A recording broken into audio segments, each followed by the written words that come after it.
जय मां कामाख्या। आज जानने का प्रयास करेंगे कि लग्न चार्ट क्या होता है और नवमास चार्ट क्या होता है। लग्न चार्ट और नवमास चार्ट दोनों ही वैदिक ज्योतिष में अत्यंत महत्वपूर्ण होते हैं, लेकिन इनके उपयोग और उद्देश्य में कुछ प्रमुख अंतर है। आइए सबसे पहले दोनों को समझने का प्रयास करते हैं। नवमास चार्ट के विशिष्ट उपयोगों और उसके महत्व पर एक बार प्रकाश डालते हैं। लग्न चार्ट राशि कुंडली या जन्म कुंडली का पहला जो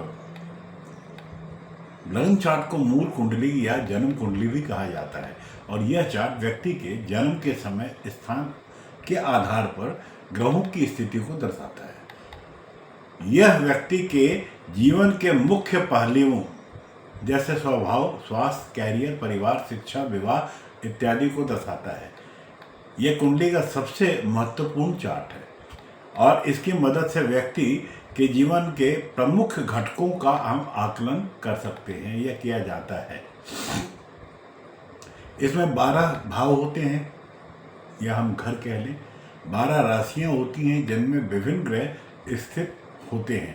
पहला भाव लग्न व्यक्ति के जन्म के समय पूर्वी क्षितिज पर उभरने वाली राशि को दर्शाता है। दूसरा भाव धन का बोलते हैं। इसी तरीके से 12 राशियां और 12 भाव है।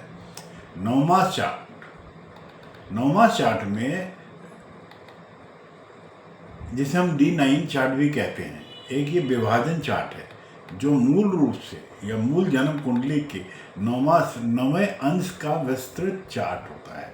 यह वैदिक ज्योतिष का एक अद्भुत उपकरण है जो हमारे भाग्य के सबसे सूक्ष्म संकेतों और रहस्यों को प्रकट करता है। नवमास चार्ट विशेष रूप से वैवाहिक जीवन, भाग्य का आकलन करने के लिए उपयोग किया जाता है। यह व्यक्ति के जीवन की गहराई और आत्मा की यात्रा के बारे में भी जानकारी देता है। खासकर जीवन के दूसरे हिस्से 30 वर्ष के बाद का यह चार्ट आपके जीवन के दूसरे हिस्से का मार्ग, भाग्य और साझेदारी के संकेत को समझाता है। नवमास चार्ट में भी 12 भाव होते हैं, लेकिन ये भाव व्यक्ति के मूल लग्न चार्ट के नवमास के आधार पर बनाए जाते हैं। यह प्रत्येक भाव के सूक्ष्म और गहरे पहलुओं की जांच करने का एक तरीका प्रदान कराता है। अब ये नवमास चार्ट की जो गहराई से समझने वाली बात है वह ये कि नवमास चार्ट का विश्लेषण व्यक्ति के जीवन के विभिन्न पहलुओं को विस्तार से समझने में मदद कराता है या करता है। इसे हम एक उदाहरण के माध्यम से समझ सकते हैं। जैसे प्रथम भाव, नवमास चार्ट के प्रथम भाव जिसे नवमास लग्न भी कहा जाता है, यह दर्शाता है कि व्यक्ति खुद को किस चीज से जोड़ता है और उसके अनुसार कौन सी गतियां या गतिविधियां उसे सबसे अधिक परिलक्षित करती है। जैसे मेरे एक मित्र का नवमास लग्न मकर राशि में है और जिसकी राशि का जो स्वामी है शनि वृश्चिक राशि में 11वें भाव में स्थित है। इसके लिए सामाजिक पूर्णता और कैरियर अत्यधिक महत्वपूर्ण है, जो कि शनि ग्रह के गुणों से स्पष्ट दर्शाता है। वृश्चिक राशि का संकेत इस बात को दर्शाता है कि वह गुप्त ज्ञान और सामूहिक अवचेतन के साथ काम करते हुए अपनी पूर्णता को प्राप्त कर सकता है। दूसरा भाव यह मूलभूत संसाधनों का संकेत देता है।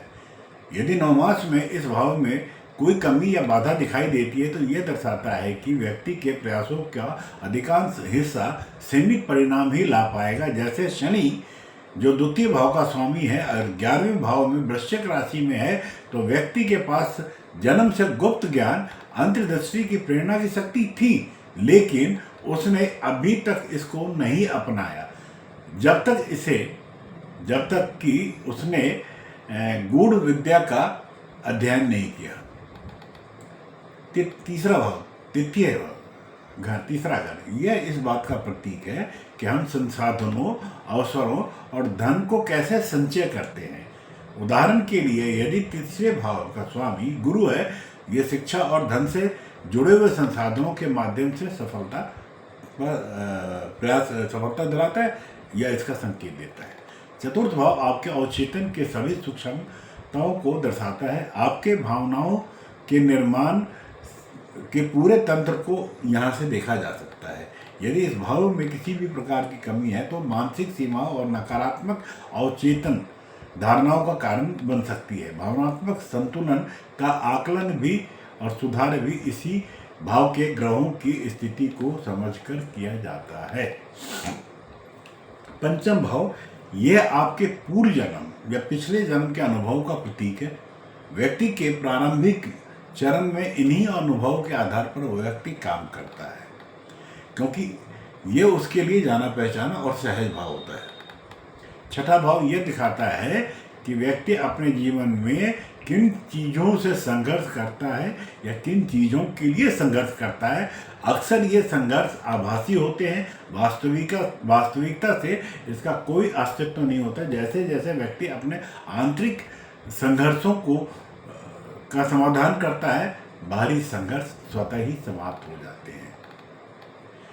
सप्तम भाव यह इस बात का संकेत देता है कि आप लोगों के साथ विशेष रूप से विपरीत लिंग के साथ कैसे व्यवहार करते हैं। आपके जीवन साथी या व्यापारिक साथी की आदर्श छवि इस भाव में स्थित ग्रहों के गुणों के आधार पर दिखाई देती है।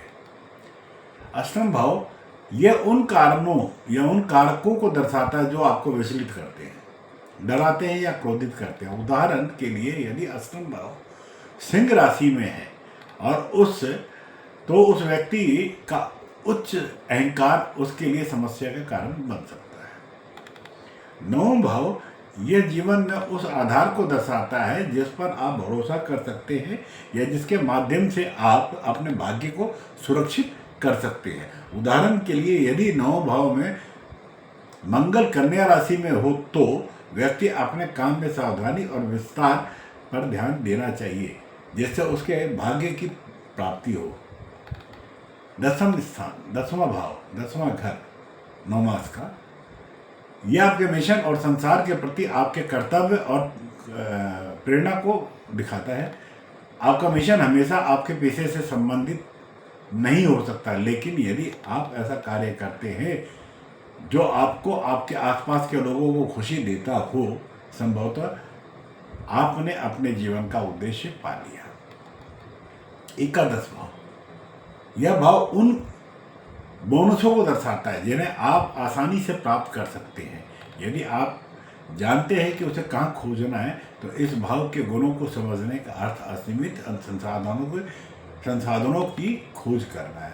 द्वादश भाव, द्वादश भाव वह स्थान है जहाँ आपकी ऊर्जा का रिसाव होता है, जहाँ आपकी एनर्जी का संकलन होता है। उदाहरण के लिए द्वादश भाव में राहु धनु राशि में स्थित हो तो व्यक्ति को यह महसूस हो सकता है कि वह अपने लक्ष्यों को कभी भी प्राप्त नहीं कर पाएगा, वह अपनी ऊर्जा को व्यर्थ ही खर्चा कर रहा है। लग्न चार्ट व्यक्ति के जीवन के हर पहलू का मूल और व्यापक दृष्टिकोण को प्रदान कराता है, जबकि नवमास चार्ट अधिक सूक्ष्म और गहराई से व्यक्ति के आत्मिक यात्रा और उसकी नीति के गुप्त संकेतों का विश्लेषण करता है। नवमास चार्ट के माध्यम से जीवन के दूसरे हिस्से में भाग्य साझेदारी जीवन के महत्वपूर्ण पहलुओं को समझने का कार्य करता है या अनुकूलित करना संभव होता है। इसलिए यह महत्वपूर्ण बन जाता है कि दोनों चार्ट का समग्र रूप से अध्ययन किया जाए ताकि व्यक्ति अपने जीवन के उद्देश्य को पूर्णता या जीवन के उद्देश्य और उसकी पूर्णता को प्राप्त कर सके।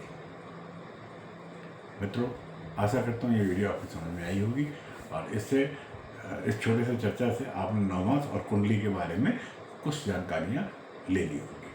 हाँ, जाने से पूर्व अगर आपने चैनल सब्सक्राइब नहीं किया है तो जाते जाते चैनल सब्सक्राइब करें। आप अपने विचार मुझे कमेंट्स के माध्यम से देते रहें। आपका दिन शुभ हो। जय मां कामाख्या।